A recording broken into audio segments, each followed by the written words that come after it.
नारद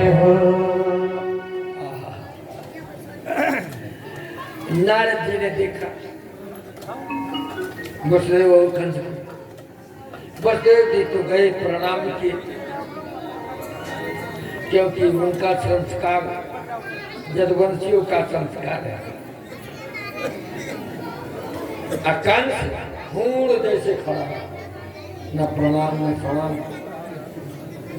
नारद जी ने वसुदेव जी से पूछा, तुम भैया तुम्हारे पिताजी का क्या नाम? महाराज जी मेरे पिताजी का, हाँ, श्री सूरसेन जी महाराज का मैं बेटा। और तुम्हारे पिताजी का क्या नाम है?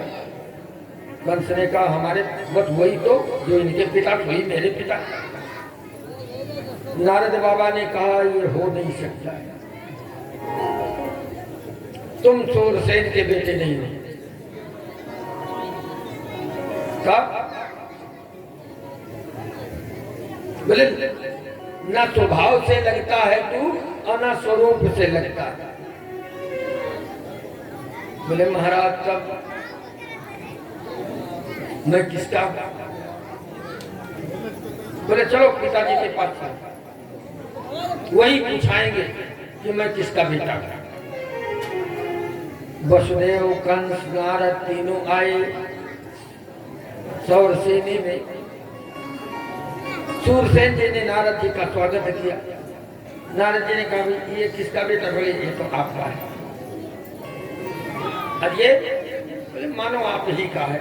मानो मानो का मतलब क्या हुआ? सही सही आपका नहीं है। बोले सत्य बात तो ये है महाराज कि जमुना में बहता हुआ ये जा रहा था, पेटी में बंद था, हम इसको निकाल कर लाए और अपने यहाँ इसका पालन पोषण किया। देखा ना? कंस ने कहा बाबा तुम तो बड़े जानकार हो, जब इतने बड़े पारखी हो तो बताओ मैं किसका बेटा हूँ? आप ही बताओ। नारद जी ने कहा मथुरा के राजा उग्रसेन की पत्नी पवन रेखा के द्वारा तुम्हारा जन्म हुआ है। और तुम्हारा जब जन्म हुआ तो प्रतिकूल ग्रहों के कारण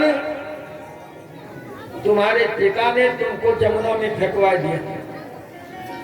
अरे कंस तो आग बबूला हुआ कि वो बाप है कि पक्का कसाई है। अरे पंडित लोग बोल दे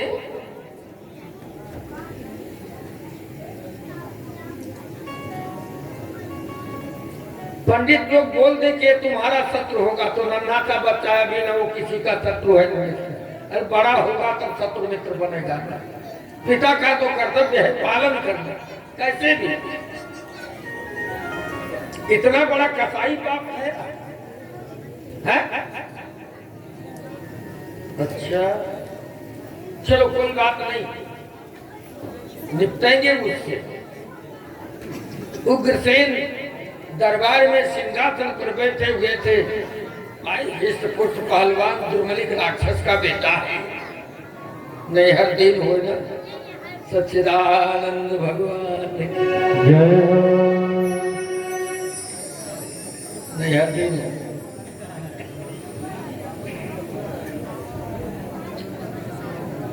पहुंचा। एक ही हाथ में सिंहासन पर बैठे हुए उग्रसेन के दोनों हाथों को पकड़ा और सिंहासन से खींच लिया। तू कौन है? बोले मैं वही हूँ जिसको तुमने जमुना में फेंकवा दिया था। अरे तू जिंदा रह गया? बोले हाँ, तेरे मारने से नहीं होगा। उग्रसेन और पवन रेखा दोनों को जेल खाने में डाल दिया।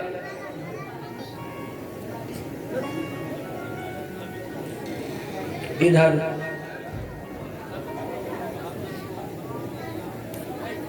आप सिंहासन पर विराजमान हुआ,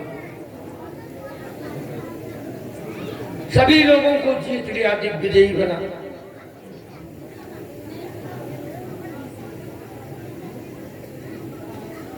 श्री गुरुचरण चौरसिया छोटे पुरवा के भगवान के चरणों में तो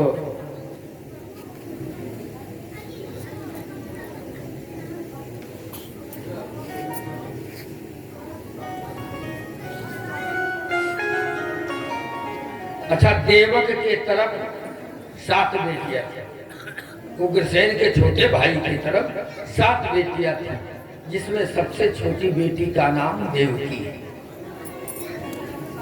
रोहिणी भी उसी की बेटी है, और भी 5 बेटियां हैं।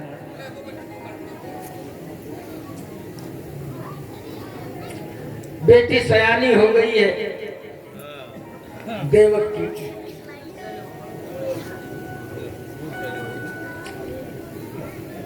एक दिन देवकी के ऊपर कंस की दृष्टि पड़ी। पूछा लोगों से, ये लड़की बड़ी खूबसूरत है।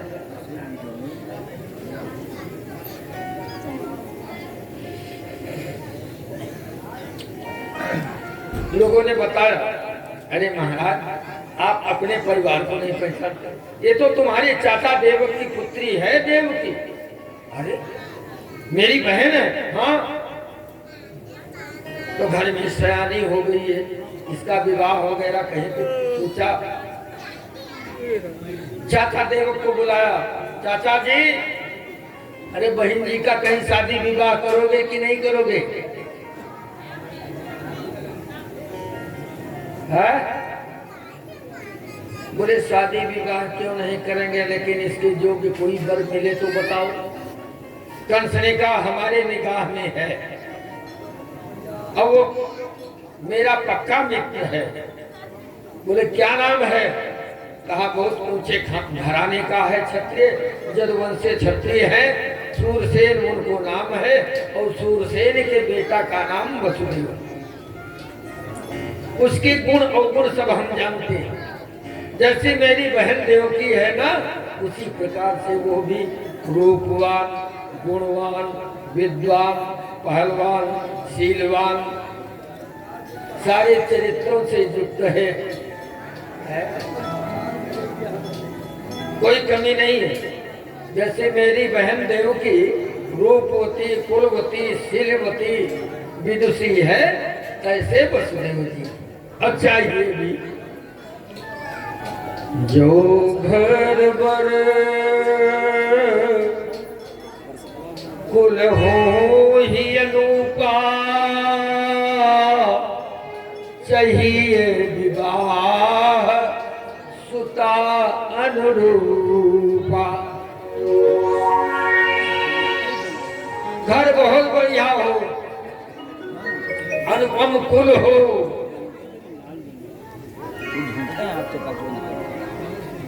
लेकिन लड़की के अनुरूप लड़का होना चाहिए।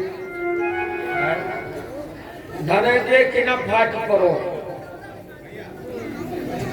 बहुत बड़ा जिम्मेदार हो, बहुत बड़ा धनवान हो, अब यदि लड़की उसे सूट करने वाली ना हो तो ऐसे के साथ में विवाह मत कीजिए, नहीं संबंध ढंग से निभाएगा नहीं। दहेज प्रथा बड़ी लंबी चल गई।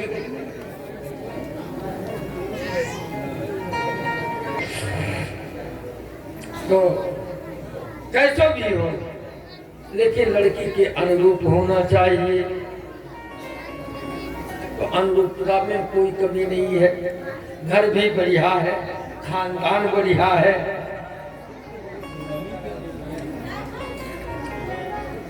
विद्वानों को बुलाया, लग्न मुहूर्त पत्रिका बना करके और भेज दिया। सूरसेन जी अपने दरवाजे पर बैठे थे। भैया कैसे आयो? बोले वो महाराज कंस के चाचा देवक की जो बेटी है ना देवकी, उसका विवाह प्रस्ताव लेकर आपके पास आए हैं। अरे राम राम, बड़े प्रसन्न हुए। वाह, क्या कहना है, रिश्ता तो बहुत बढ़िया है, क्योंकि नातेदार खूब जबरदस्त है। जानते हो, कुछ लोग थोड़ा नहीं समझते हैं, 2-4 कत्ल किए हो और नामोर होते हैं। विवाह में 5 लोगों की बात बताई गई। दंपति रूप ही मातु धन पिता नाम विख्यात।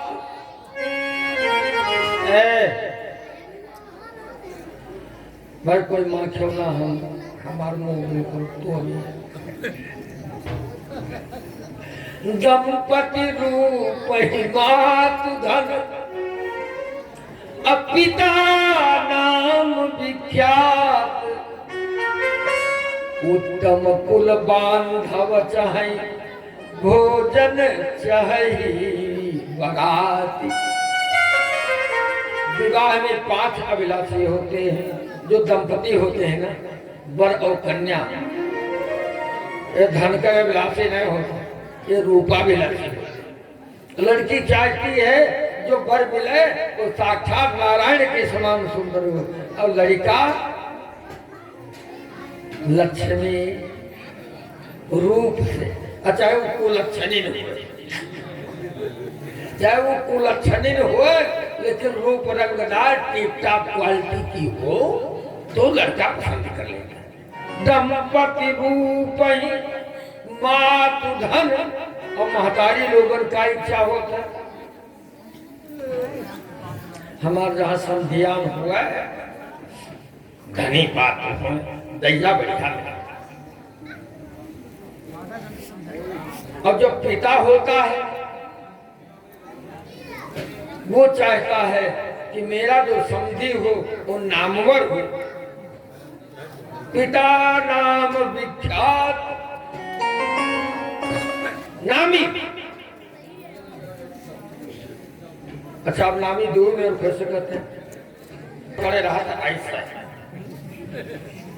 जानते पड़ोसी का जानते तुम्हारे कहाँ से ध्यान है लड़का ब्याह हुआ है तो जब हमरे वो तो कहूँ ताक दियो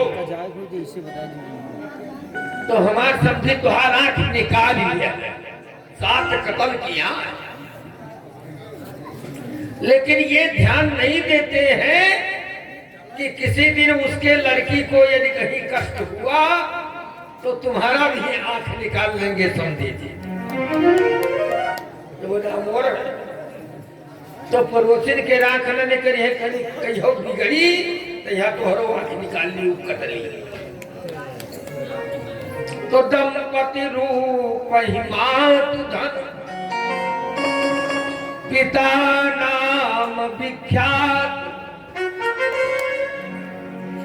और जो भाई पटीदार होते हैं उनकी क्या विलासा होती है? बोले उत्तम कुल बांधव चाहे। जो बंधु बांधव भाई पटीदार होते हैं उनकी अभिलाषा होती है कि जिस खानदान में मेरा संबंध लगे ऊंचा अच्छा खानदान। अब 5वें नंबर पर कौन है? ये सर बरात है। बरतिहा का चाहत कोई कैसे हो, हमको तो बड़ा बड़ा गफ्फा मिले। भोजन चाहे बरात। अच्छा, किसी भी दृष्टिकोण से देखा जाए तो कंस कमजोर नहीं है।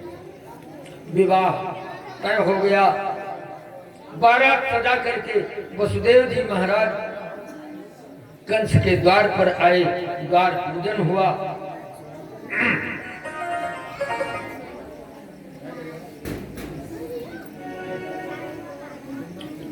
बारात का बड़ा स्वागत हुआ।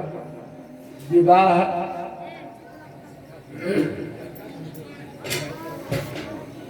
विवाह संपन्न हुआ, कन्यादान हुआ, बहुत सा दहेज दिया, सब कुछ संपन्न हो गया। रात्रि व्यतीत हो गई। दूसरे दिन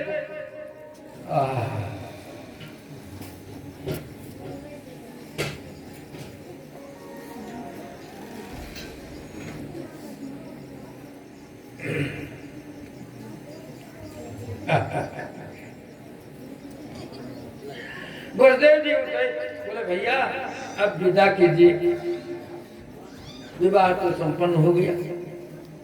रथ मंगाया, अपने बहन देवकी को अपने हाथों से लाकर रथ पर बैठा।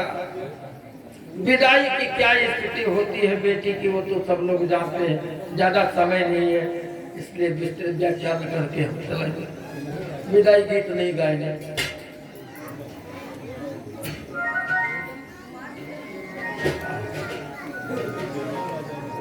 कंस जैसे कठोर के आंखों में भी देवकी के लिए आंसू है, क्योंकि देवकी की माँ बचपन में ही समाप्त हो गई।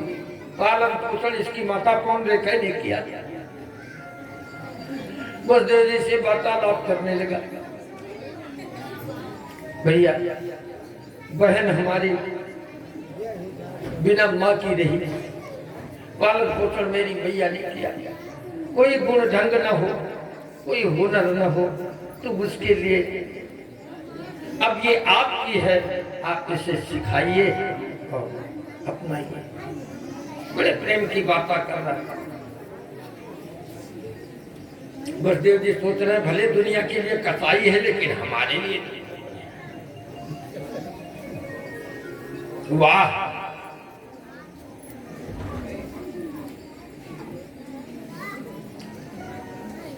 रथ के ऊपर जो सारथी बैठा था उससे कहा तू नीचे आ जा। कंस ने कहा तू नीचे आ जा। बोले महाराज हम तो ड्राइवर ही है ना, सेवा करने के लिए आपके यहाँ मेरी नियुक्ति हुई है, तो हम रथ हाँकेंगे। नहीं नहीं, हमारे ड्राइवर हो। अरे हमारी बहन को भेजने के लिए नौकर चाकर जाए, मेरी नाक कट जाएगी दुनिया में, तू नीचे आ जा। बसदेव जी ने कहा वाह, सार तो हमार बड़ा उदार है। तो भगवान ने सोचा इतने बड़े कसाई और कठोर को उदार बता रहे हैं वसुदेव जी की बुद्धि क्या भांग खा बैठे। थोड़ा चमत्कार दिखाना चाहिए, पता चल जाएगा कि कितना उदार।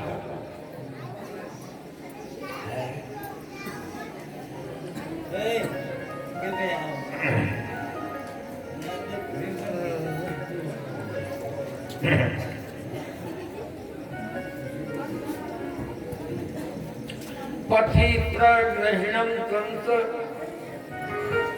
मां भाख्याः शरीरवात् अस्यास्त्वामस्तमो गर्भो हंतायां वहते बुध। अचानक आकाशवाणी हुई, जैसे विदाई करने लगा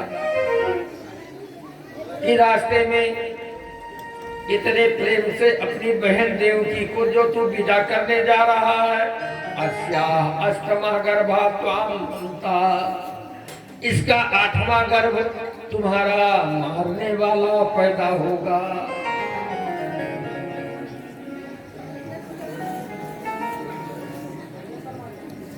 आकाशवाणी सुनाते से घोड़ों की लगाम जो हाथ में पकड़े था ना, उसे छोड़ दिया। अब बगल में म्यान में तलवार जो लटक रही थी, हाथ डाला और सट से तलवार खींचा। देवकी के चोटी को पकड़ा और सोचा कि मारे तलवार, सिर मेरे हाथ में आ जाए, धड़ रथ में पड़ा रहा। तो वसुदेवो महाभाग उवाच परिशांत जन। वसुदेव जी महाराज देखा, अरे ये क्या करने जा रहे हो भैया, तुम्हारे यहाँ क्या है रीति रिवाज है, पालो पोछो शादी विवाह करो, डोली बिया सवारी में बैठाए दो, तो मूड काट कर अपने घर न खलो, सिर काट कर अपने घर में रख लो। ये कोई तुम्हारे यहाँ प्रथा है क्या? कंस ने कहा ये बात नहीं, आकाशवाणी तुम नहीं सुन रहे। वसुदेव जी सुने हुए तब तो आकाशवाणी, तो आकाशवाणी ने कहा और सुनी कंस, किसी दूसरे के कान में आवाज नहीं। बोले नहीं, कहा आकाशवाणी हो रही है, इसके 8वें गर्भ से जो संतान जन्म लेगा वो तुम्हारा मारक होगा, मारने वाला होगा। तो जब देवकी नहीं रहेगी तो बालक कहां से पैदा होगा? ना रहे बांस, न बजे बांसुरी। हम इसको साफ कर देंगे। ऐसी बात नहीं है।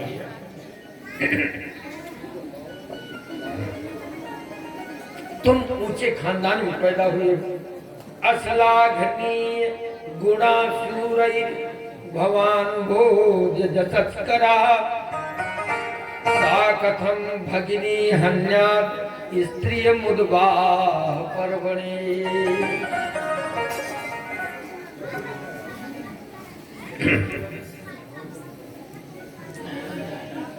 हवलदार प्रधान जी पटना मौजा के 501 मुद्रा भगवान के चरणों में समर्पित किया। भगवान सर्वतोभावी उनका कल्याण करें, हर भक्ति बढ़े। तो हम बता रहे हैं तो सुनो।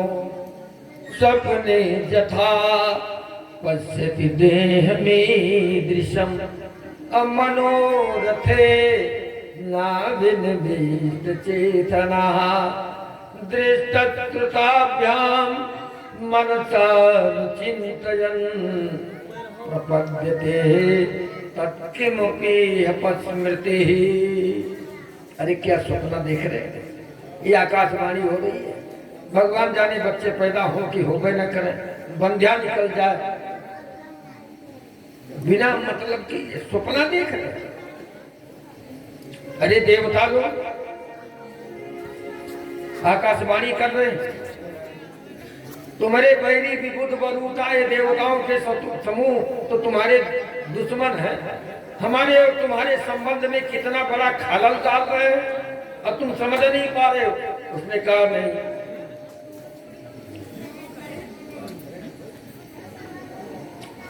देवा मिथ्याभाषिण, देवता कभी झूठ नहीं बोलते हैं। ये जो आकाशवाणी है बिल्कुल सत्य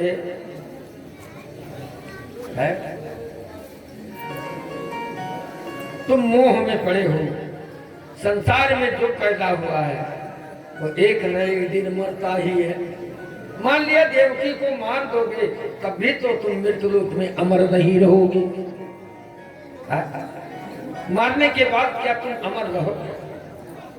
आज नहीं, अद्य वाद्य सतान्ते वा मृत्युर्वे प्राणिनां ध्रुवः। आज हो, साल भर में हो, चाहे 100 साल के बाद में हो, लेकिन मरना तो है ही है। तो जब मरना है तो अभ्यस लेकर और पाप की गठरी बांध कर क्यों जा रहे? ऐसा क्यों करते? मैं बताऊं, मैं वादा करता हूं देवकी के गर्भ से जितने संतान जन्म लेंगे हम नार बीमार समेत तुम्हारे हवाले कर देंगे। देवकी के बच्चों से तुम्हें भय है, देवकी से तो कोई भय नहीं। अरे वाह, अपना काम निपटाने के लिए तुम क्या हमें समझा रहे, बेवकूफ बना रहे हो। वसुदेव जी ने कहा नहीं, सत्यम सत्यम वदाम्य हम, मैं सत्य बोल रहा हूँ, झूठ नहीं बोलता हूँ। और यदि झूठ ठहरा तो आज जो सजा, जो दंड तुम देवकी को देने जा रहे हो वही दंड मुझे दे देना, मुझे मार देना। लेकिन स्त्री वध तुम्हारी मान्या है, तुम्हारी बहन है, जात की स्त्री है, इतना बड़ा पाप सिर पर मत लीजिए। दे दोगे? हाँ ठीक। तो विदा किया। वसुदेव जी अपने घर पहुंचे। जो कुछ लोकारंजन होता है, इसीलिए तो कहते हैं कि भाई ज्यादा विस्तार न करके समेटते हुए चल रहे हैं।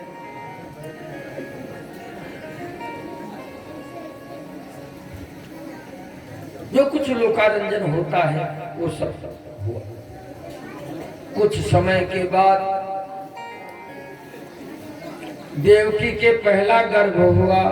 गुरु सच्चिदानंद भगवान की देवकी के पहला गर्भ हुआ। हर्ष शोक विवर्धन, प्रसन्न हो रहे हैं, बालक जन्म लेगा, वाको नाम कीर्तिमान रखेंगे। लेकिन जब याद आती है अपने बचनों की,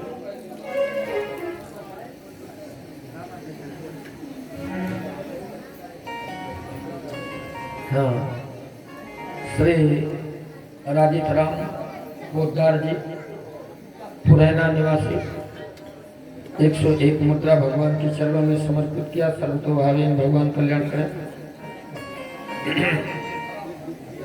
तो अब प्रसन्नता तो बहुत है, लेकिन जब वादा की बात आती है, कंस से जो वादा किया है तो दुखी हो जाते, शोक भी बढ़ जाता। धीरे धीरे वो दिन आया कि देवकी के पहले बालक का जन्म हुआ। नाम पहले सोच रखे थे, इसका नाम कीर्तिमंत रखेंगे। कीर्तिमंतम प्रथमजम, पिलौठी लड़का। प्रथमजम माने पिलौठी, पहला बालक। कीर्तिमंतम प्रथमजम कंसायनक दुंदवे अर्पयामास कृच्छेण सोनता दति विह्वलः।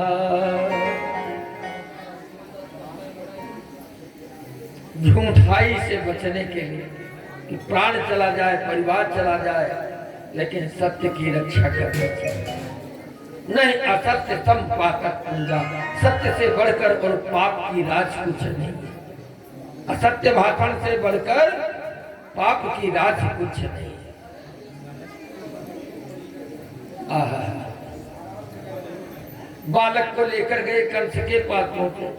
कंस ने देखा, वाह वाह वाह, वसुदेव तुम कितने बड़े साधु हो, कितने बड़े सत्यवादी हो, अपना बालक मारने के लिए लाए हो। हम समझ गए, इससे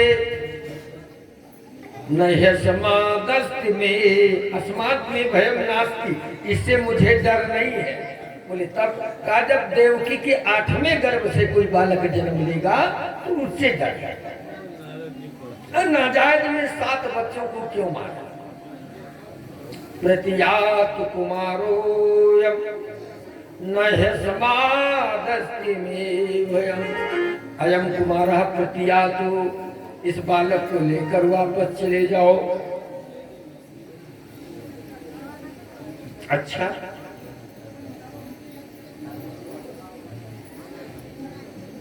वसुदेव जी फिर प्रसन्न हुए।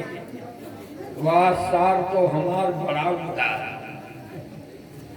भगवान ने कहा एक बार चमत्कार दिखाया, तब भी इनको विश्वास नहीं, अब इनको फिर चमत्कार दिखाना पड़ेगा। वसुदेव जी बालक लेकर वापस हुए और उधर तक श्रीमन नारायण नारायण नारायण।